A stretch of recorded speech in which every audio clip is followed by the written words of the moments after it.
Hare Hare. Jagadguru Sri Prabhupada Ki Jai. Guru Premanandi.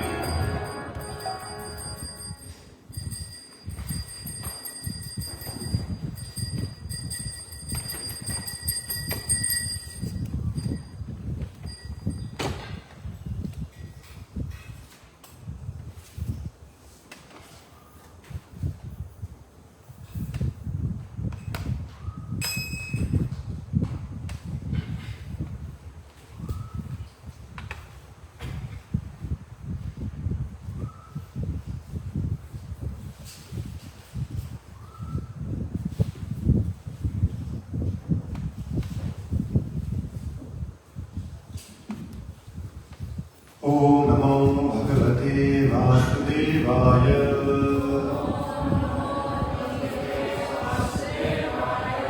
Om Namo Bhagavate Vasudevaya. Om Namo Bhagavate Vasudevaya. Om Jnana-timirandasya Jnananjana-shalakaya Chakshurunmilitam Yena Tasmai Shri Gurave Namaha Shri Chaitanya-Manokristam Sthapitam Yena Bhutale Swayam Rupa Kadamayam Dadami Pavadantikam Namah Vishnupadaya Krishna Prishthaya Bhutale Srimate Bhakti Vedanta Swamiti Namine Namaste Saraswati Deve Gauravani Pracharine Nirvishesha Shunyavani Paschatadeshatavine Jai Sri Krishna Chaitanya Prabhu Nityananda Sri Advaita Gadadhar Srivasadi Gaurabhakta Vrinda Hare Krishna Krishna Krishna Hare Hare Hare Rama Rama Rama Hare Hare. Hare Krishna everyone. I welcome you to our Sunday Feast program, all Sunday Feast program here this Sunday, back to back. Today we're going to continue our discussion from Bhagavad Gita. And the topic that we're going to discuss today is lamentation. So, you might have heard about the word lamentation. Some people may be across it, some not, but if someone can describe what does lamentation means to them, what are the other words that lamentation is known by?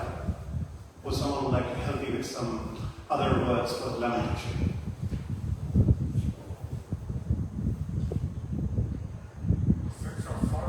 Sorrow, yes, Prabhu. Thank you so much. Yes, feelings of sorrow. Grief, yes. Another word for lamentation? Sadness, yes, absolutely. So, thank you very much. All of these words are exactly fitting the definition of lamentation. I also checked the dictionary and it says it's an expression of sorrow, mourning, or regret. That's one of the meanings. Of course, there are other dictionaries, other meanings could be as well. But you see, all of the meanings that you mentioned, they're all kind of covered in this word lamentation. And why we need to discuss about this lamentation, why this lamentation is so important to be aware about, and what impact it has in our life. The main impact in our life for lamentation is, firstly, what's the most common things between all human beings, despite of their background, their birth, their color, their caste, their financial status. What's the most common thing that all the human beings want to achieve? Happiness. Yes. We are here from different backgrounds, different countries, different states within our country, but still, all of us have this common goal, which is called happiness. Let's say this happiness is like money. Yeah. Like money can buy different things. Once we have money, you don't need to have like separate things. Right now, money is a convertible currency that can buy you everything in today's world, in terms of physical things. So if the happiness is your currency, you want to protect it, like how you protect your money. Yeah? You want to protect your money, you want to make sure you put the right risk processes in place that money is not lost. So you firstly try to store it in a bank. If it's in a form of a gold, you try to store it in a lockup. Even you invest in some products, you always check what are risk that I'm exposing my money to if I'm investing in a certain financial asset. It could be a real estate, it could be mutual funds, it could be stocks, it could be anything. So we are so careful about this money. But then if happiness is the same currency, are we putting a similar amount of due diligence to protect our current state of happiness?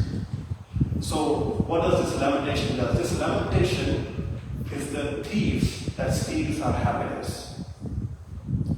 It's a thief of joy, this lamentation. And we discuss what does Bhagavad Gita has to say about this lamentation. So Bhagavad Gita has a very, very popular verse in chapter 18, verse 54. So if you can repeat after me. Brahma Bhuta Prasannatma Na Shojati Na Kamshati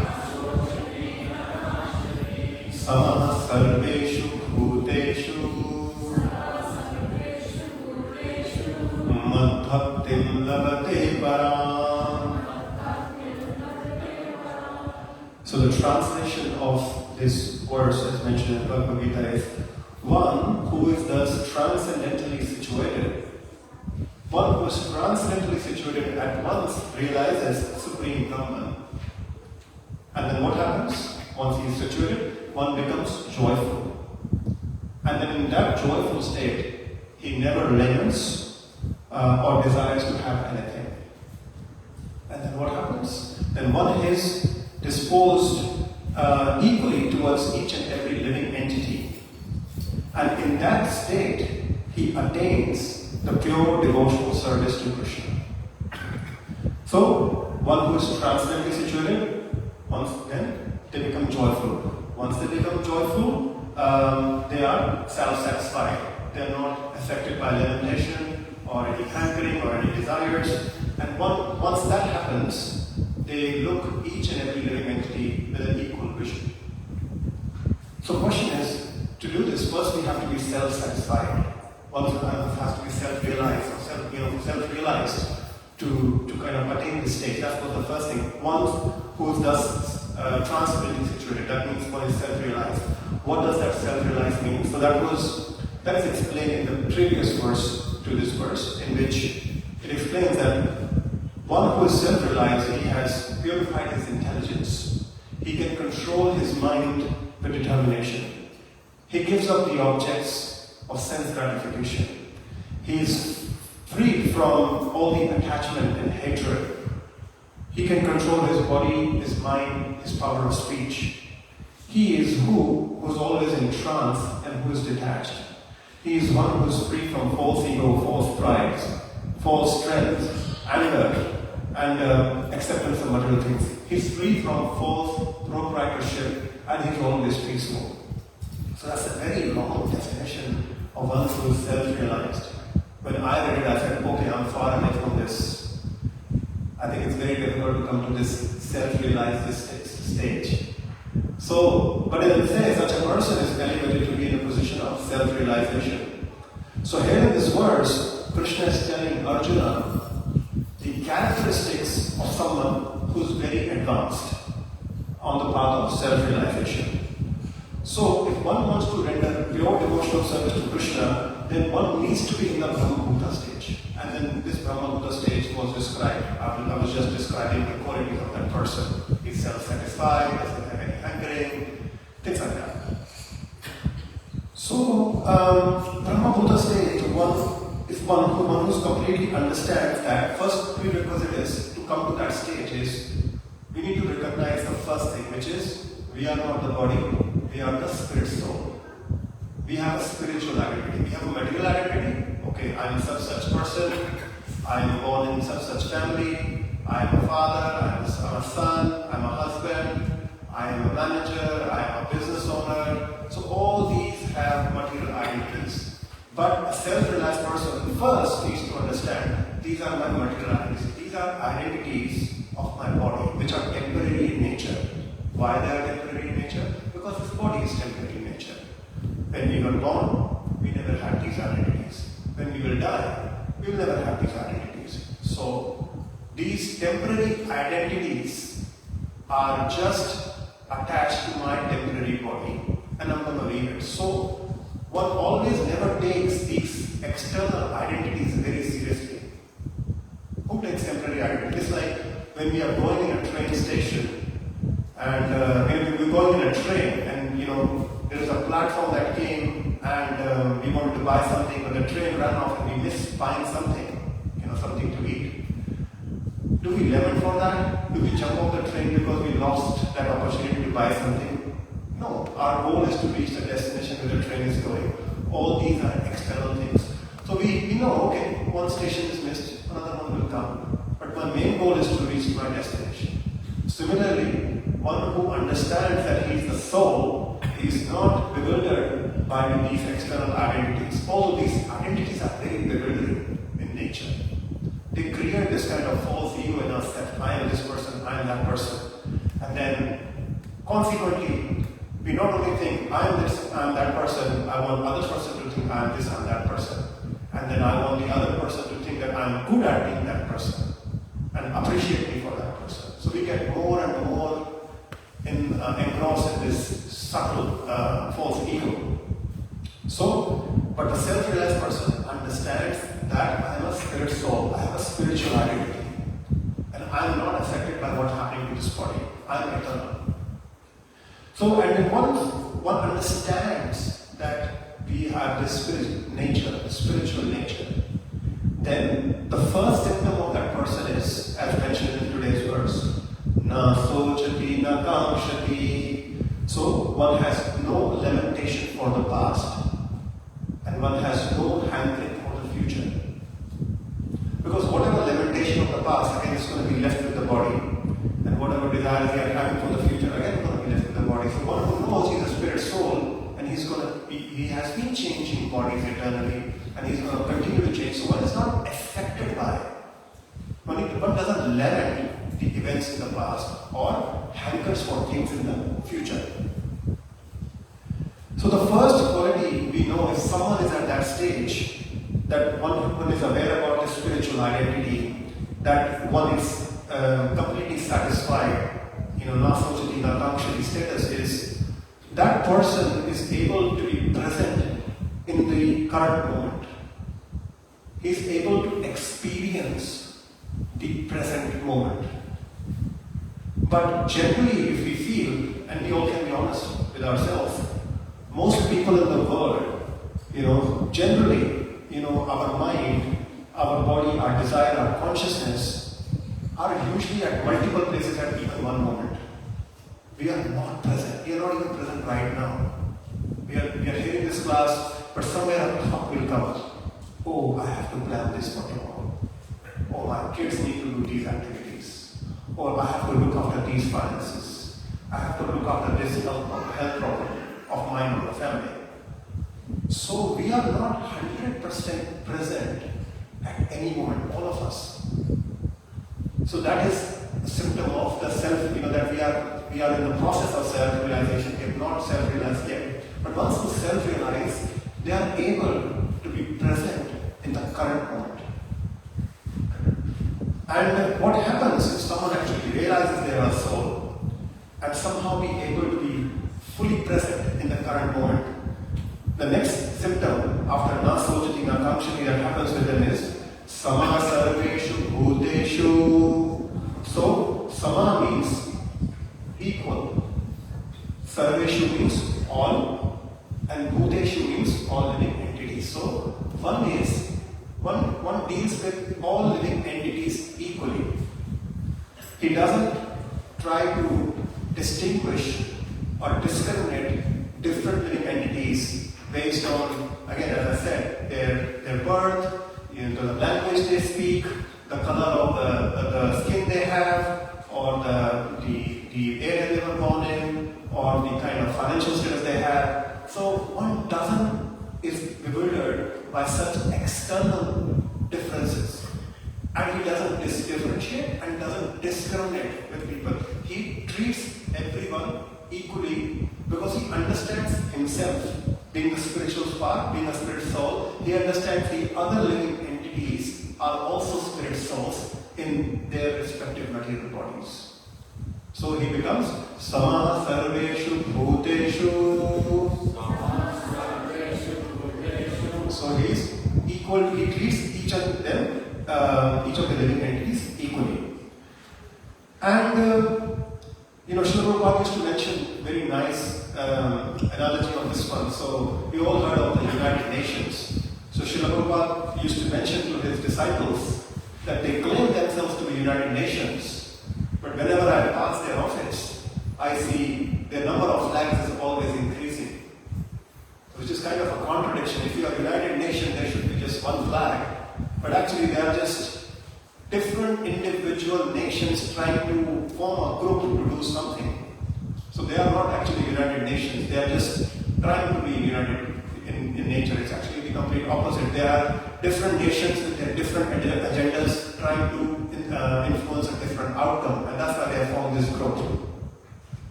On a similar note, Krishna also speaks on this equanimity in Bhagavad Gita chapter 5 and verse 18. So we can repeat after me. Vidya vinaya sampanne brahmane gavihastini shuni chaiva swapakecha panditaha samadarshina. So the translation goes like, the humble sages, by virtue of their knowledge, the humble sages, by virtue of their knowledge, see with equal vision a learned and gentle Brahmana, a cow, an elephant, a dog, and a dog eater. So, a virtuous person sees different living beings as same, even though they have different identities in the material nature. And Krishna says that these are the characteristics by which we can understand that we are on the spiritual level or not. Are we seeing everyone equally? Are we affected by lamentation or hankering for a future? Do we actually understand ourselves to be the spirit soul? Or we are actually associating more with the body nature of our existence? So today, but we are going to focus on the first part of this verse where Krishna says, Na samjati, na kamshati. We are going to focus on this lamentation aspect. So one who is spiritual, he has no lamentation of the past. We can just take a poll. Who here in the audience can raise their hands that they have no lamentation at all of any event in the past, like no anger, no grief, like anything of the past? Anyone can raise their hand saying, I'm completely aloof from anything that has happened in the past. And I'm not surprised. I was thinking the same. Because all of us, including myself, we are affected by different events that have happened in the past. And somehow or the other, those memories are stuck in our intelligence and mind and all the subtle body as well. So most people in the world, all of us are prisoners of our past. We are prisoners of our past. And what kind of things, if we can discuss, what kind of things in the past that has happened that usually hijack our mind all the time? So can you please share some ideas? Can you help me by sharing some ideas that what kind of things that have happened in the past, but we usually hold them very tightly and they always disturb us all the time? Can anyone suggest some of those things? First one is health. Health. Family, yes. Children's future. Children's, yes. So health, like some health event happened in the past, it always reminds us. Family, any either good or bad memories with the family, we remember them. Anything else? Financial events, yes. So financial events can be good or bad as well. Some success we had or failures. Failures actually is a very big broad term. It can happen in any part of failures, either in health, failures in finance, failures in relationship, failures in our reputation. So, or mistakes or failures. All of us have gone through failures. I don't see that anyone who says, I have topped every exam in my life, either it's academic, or it's family relationship, or relationship with my spouse, or it's my work ethic, you know. So everyone has failures in the past. Yes, anything else? Traumatic events, yes, Mataji. They actually, you know, sometimes, you know, really ugly things happen in our lives, and sometimes we can't do anything about it. They do happen in our life, and we don't want to remember them sometimes, but they do come to our consciousness all the time. And then we are bogged down in that. Anything else? Regret, yes. Missing an opportunity. Missing an opportunity to do something. Either to maintain our relationships, either to say goodbye to someone nicely, either making a financial decision which we didn't make, either to look after our children nicely when they were young, even regret to start this journey of Krishna consciousness, to understand the real purpose of life when we have our good age with us, when we have our health with us. Regret. All of us have regrets. And these are all forms of different things that form lamentation. Thank you, Prabhuji. Anything else? Self-realization. Yes, Mother, can you expand a bit more? Like, how do you feel self-realization? Because something you have done in your life and then put out mind, something bad comes in your life. You have to, I did this thing wrong. That's what they say. Yes, realizing. So yeah, we did some mistakes in the past. Yes, and then we realize it now that we could have done a different choice. Yeah, that's true. Yeah, all of these are great answers, you know. So there are also fear, you know, people have different kinds of fears. There can be different kinds of desires that are always coming into our mind, intelligence and consciousness, that are always bogging us, that are slowing us down.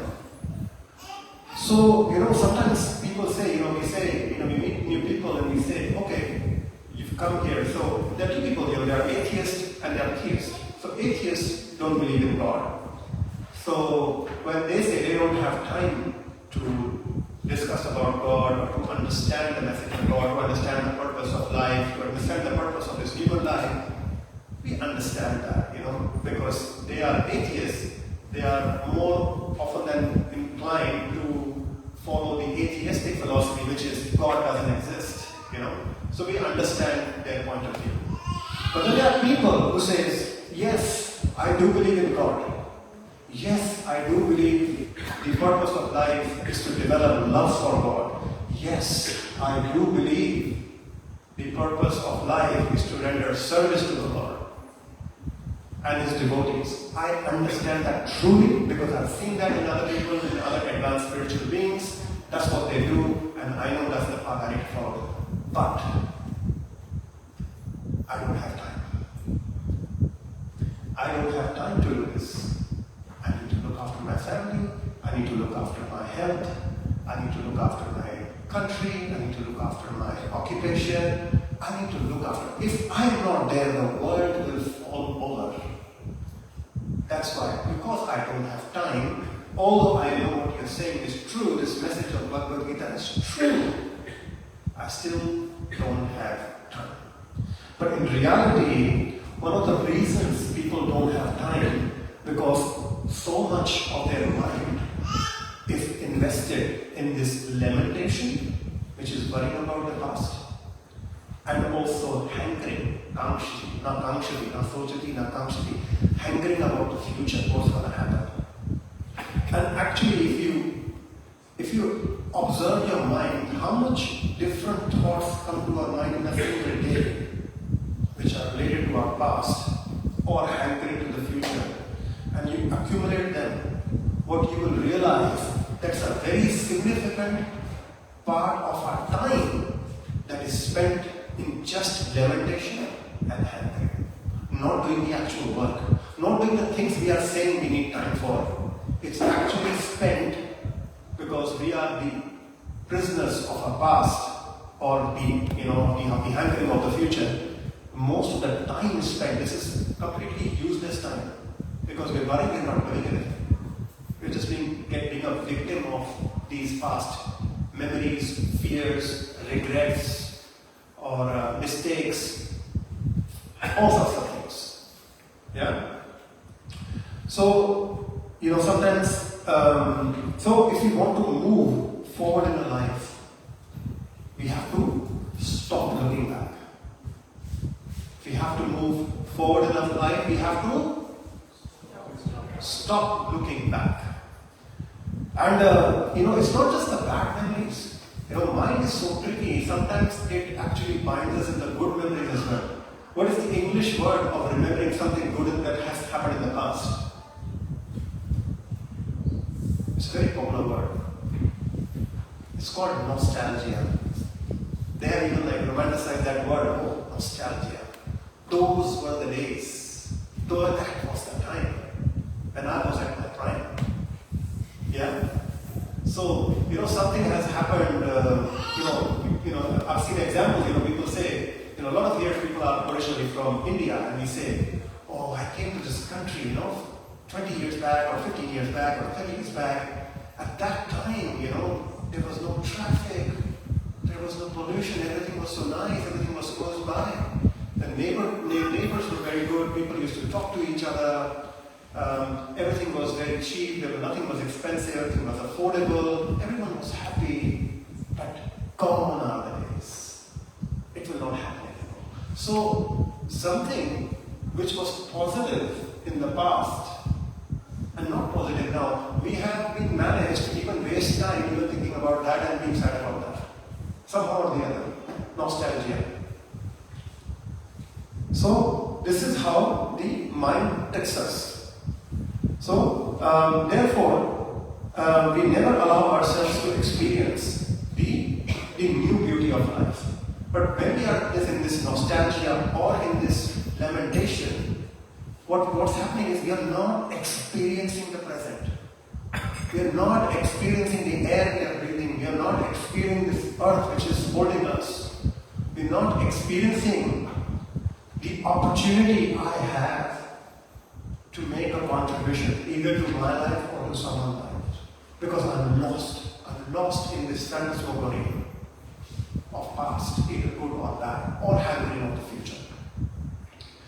So I was hearing a lecture by His Holiness Bhagwan Keshav Maharaj, and he was mentioning that even our memory of the past is not very accurate. Now this might appear very surprising to everyone, because we might think, okay, this doesn't appear to be true. I know so many major events in my life, and if someone asks me, I can describe them and I can write them because I can see them clearly in my mind. But actually, what Maharaj mentioned, that the psychologist says that there is something called a peak and a principle. A peak and a principle, which is when we remember the past, generally we don't remember the entirety of the past. So we remember past in phases or periods. This phase when I was in class 8, when I was in college, when I was in this relationship, when I was in this occupation. So we remember our memory in these buckets, in these different buckets. But our recollection of that particular period is not the entire time of that duration. It's the peak and the end. The emotion that we felt in that time during our peak, and the emotion that we felt during that time, during the end of that time period. So let's say, if someone had a very good particular phase of their life, but during the peak of that phase there was some challenges, and during the end of that phase there was a challenge, and we left that period phase and move on to the other phase. But the remaining periods were nice. Only the peak and the end were challenging. So our memory of that particular period or phase will be that I have had that challenging time during that period. Which is entirely not true. Because there were so many beautiful moments that happened around that, between that peak and the end. Small events that happened which we loved, which cherished us, which developed us. But because that peak period was challenging, And because the end period was challenging, I remember it as a bad memory. And it works the other way around as well. If sometimes we have had a situation that the whole period of experience is predominantly bad, or challenging, but somehow the peak period is when we had a good experience, and the end we left on a very good note. We remember that whole entire period as a good period, which is again not true. And I was thinking, okay, how can I apply it? Now I was going back in my life, I did engineering. And sometimes engineering, some exams are really, the knowledge that they teach in engineering, I don't use even 0.1% of that in my real life. I'm not sure what stress I had, why I had to go through that stress to get that degree. But then I was remembering my duration and I was thinking, well, this particular year of that engineering was really good. But then I was remembering, actually I was going through hell because most of the times I was struggling to finish my learning in time. It was very challenging to rise up early, you study, you run around, you have to manage your clothes, you're living in a hostel, you don't get good food there, you have to manage money issues as well, you have friends as well, and in all that you have to get good grades, and it was really challenging. But just because in that particular year, in the mid-semester or in the end semester, I scored good marks, I remembered the whole period, I had a little bit. But that's not true actually. I had just the middle and the end was good. The whole period was very distressing. So I said, okay, I have proved this in my own life. Yes, this is how we remember stuff. So what we are learning is that our memory is also not very good, which lamentation uses this memory. Our actually memory is not very accurate. So what we are learning here is that not everything in our memory is history. Not everything in our memory is history, and not everything which is history is in our memory. So we are understanding the limitation of our memory as well. It's not true. So our mind is deceiving us for something that may not even have accurately happened. That lamentation for that event, for that I know, a lot of people from Indian background, they understand they have large families, and there is this, trend of remembering the old historical family feuds. No one forgets them because there's such a big family. One or the other person is always in feud, and we remember all of them. It's very difficult to get rid of those, these challenging periods, the strains in the relationship which one has had during a particular event. They forget all the good things which both of them did for each other for eternity, but that one particular event breaks the relationship and we remember that for till the end of our life. But the thing is, most of this memory, this accumulation, as we discussed in this peak and principle methodology, most of our memory is actually not accurate as well. Only remembering a certain emotion and giving us a false narrative of a past event. So, this is one of the great arts then of our life is that if we want to move forward, we have to stop looking back. We have to stop lamenting back. Swami Maharaj was also mentioning a very nice story that he was doing Vrindavan Parikrama. So all of us are aware about Vrindavan. It's a holy place, it's a big mountain, and there is a 22-kilometer path, and we take circumambulate the whole mountain. Is it 11 kilometers or 22 kilometers? 21 kilometers is correct, yes. So it takes 5 to 6 hours. So he was doing this parikrama, and he does it quite often. And Maharaj is a very tall person. He's like taller than me. He's like 6'5" or something like that. Like I've not seen a taller person like him. That looks like Mahaprabhu. He's very tall. And he's very thin as well. And so he's got long legs, and he's a brahmachari, he's got this Shakti, and then when he does parikrama, he walks really fast. Because he does it quite often. So he cannot walk slow, he walks very fast.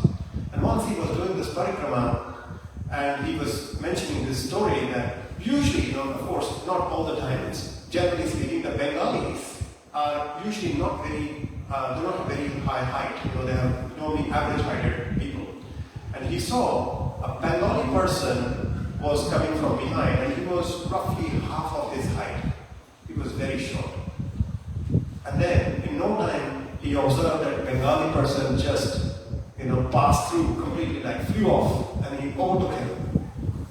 He was amazed. Like, he was saying, I'm really tall. I walk fast. I have long legs.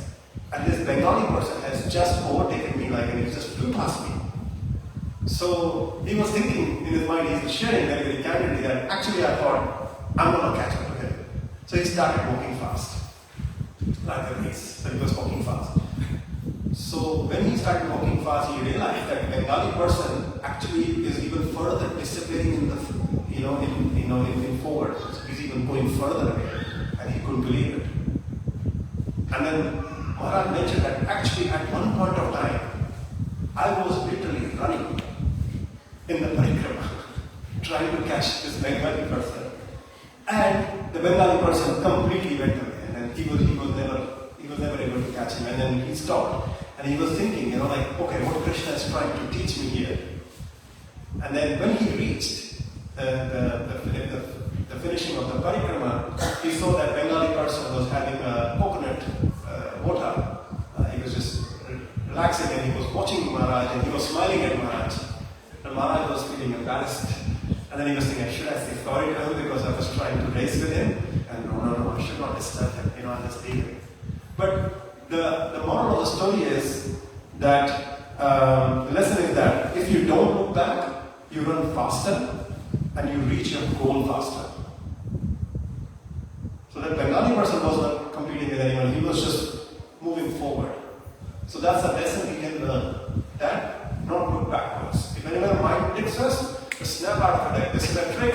Even my memory recollection is not right, so whatever proofs that my mind is giving me to sulk are all baseless. Let's move forward. What I need to do, what my action for today is, what my purpose of life is. Another example is of a marriage party. Once there was a marriage party, and after a supper, all of them went into a boat and they wanted to go to a destination where the actual marriage was supposed to happen.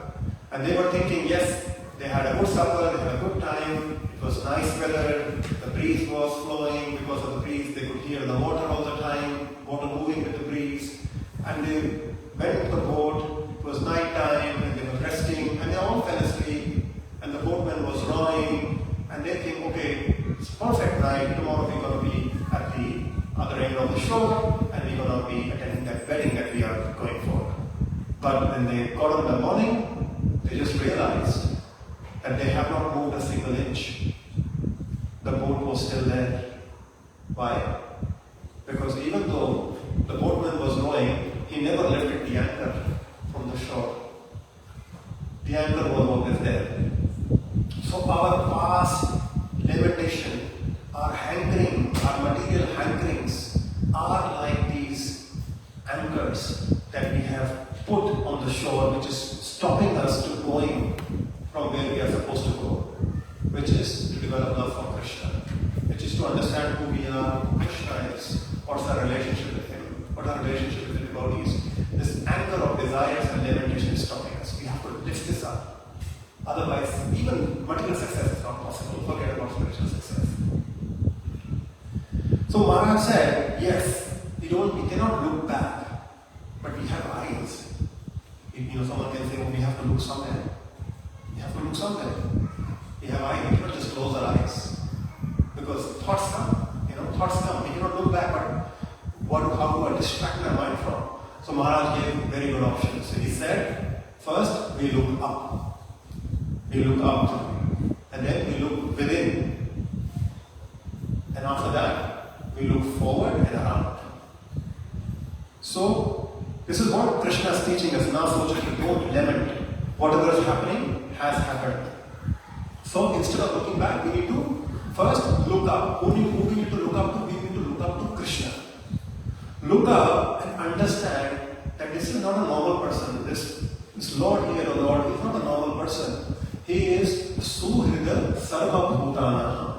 Suhrida. Suhrida means a friend and a well-wisher. A friend and a well-wisher of who? Of me? No.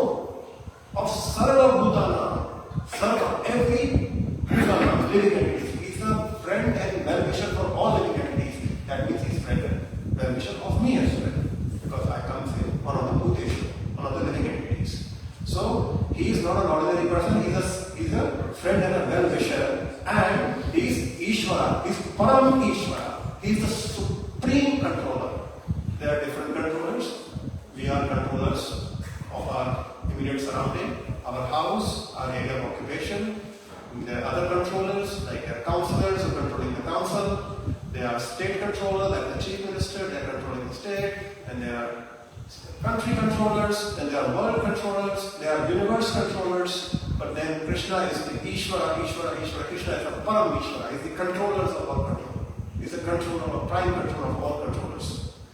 So, if he is my friend and well-wisher, if he is the supreme controller, and if he has arranged my path in a certain way, instead of getting frustrated on how things have happened, we should become inquisitive and understand why did Krishna arrange certain things in certain way.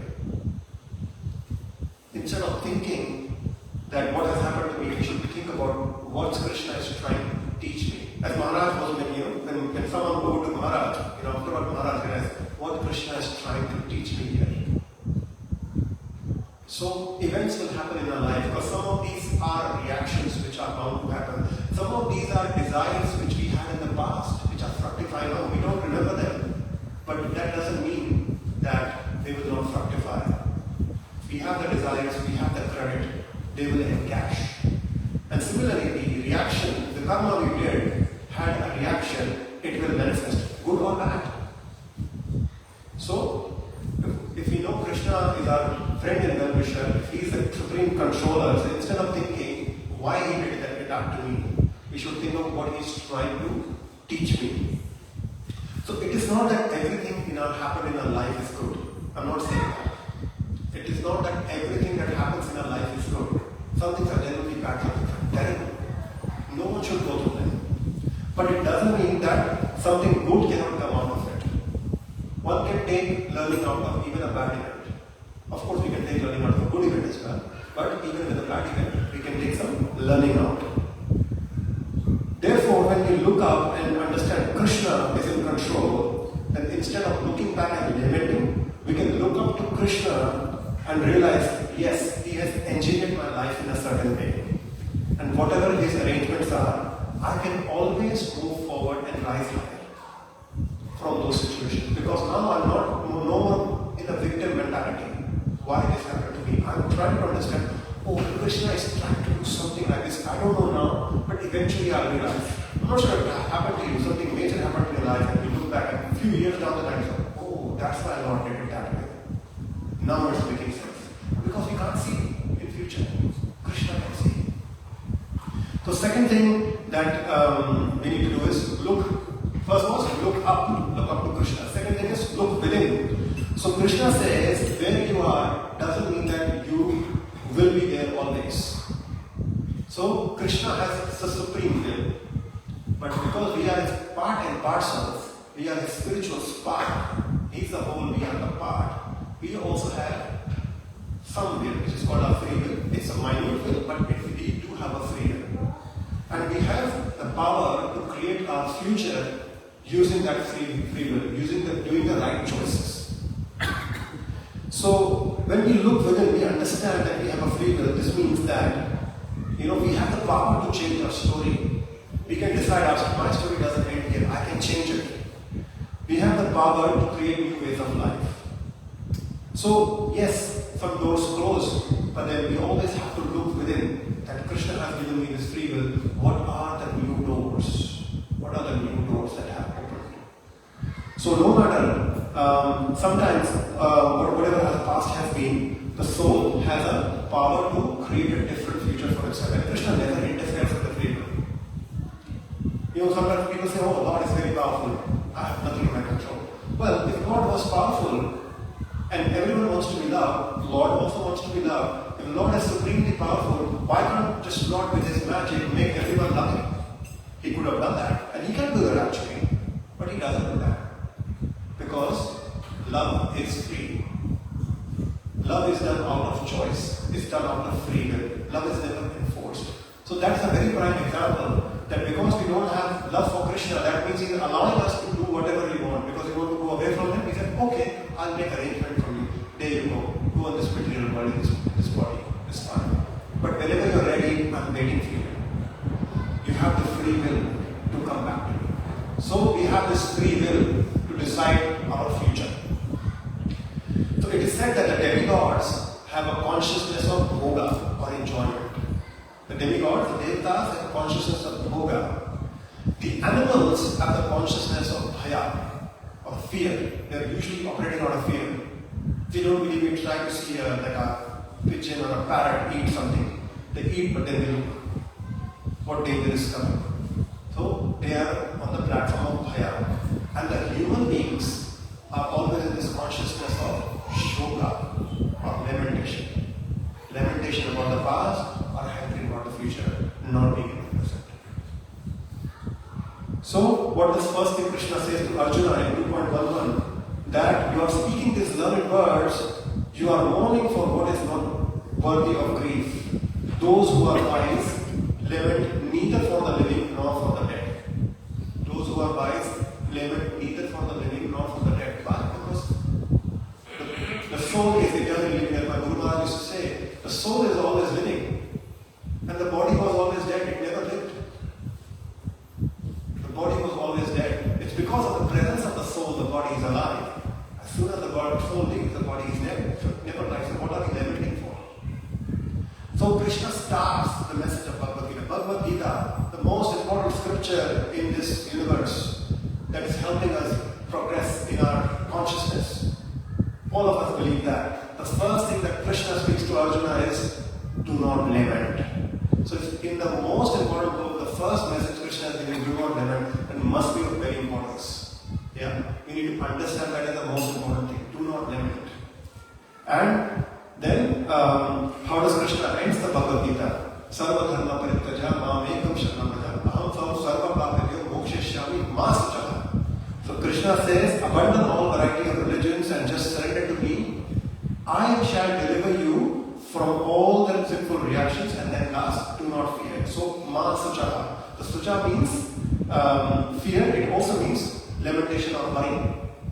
So Krishna is saying, ma suchaha. Don't lament. Even the end of the Bhagavad Gita, the last most informative instruction Krishna gives, Krishna is saying, don't lament.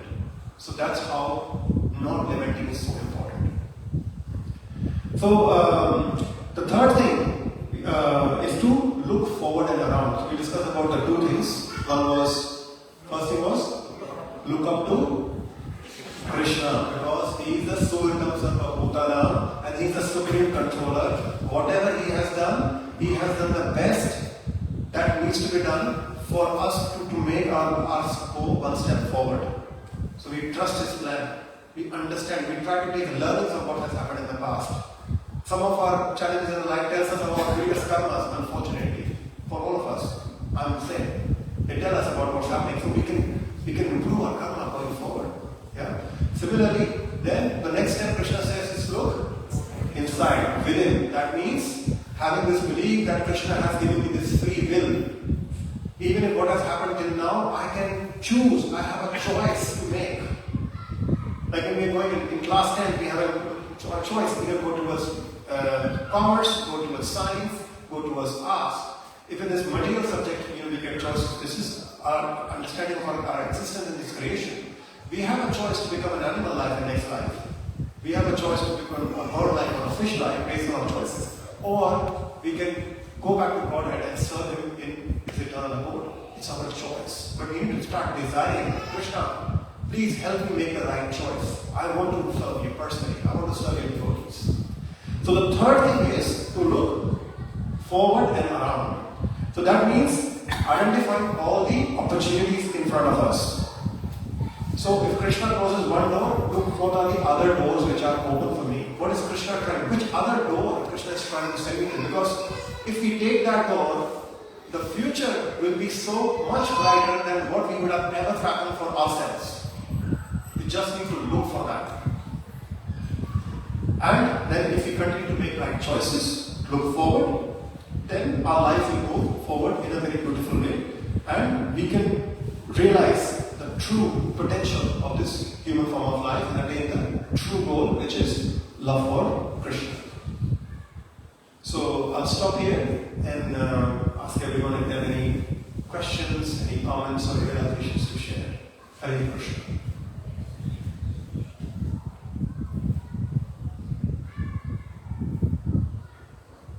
Any questions?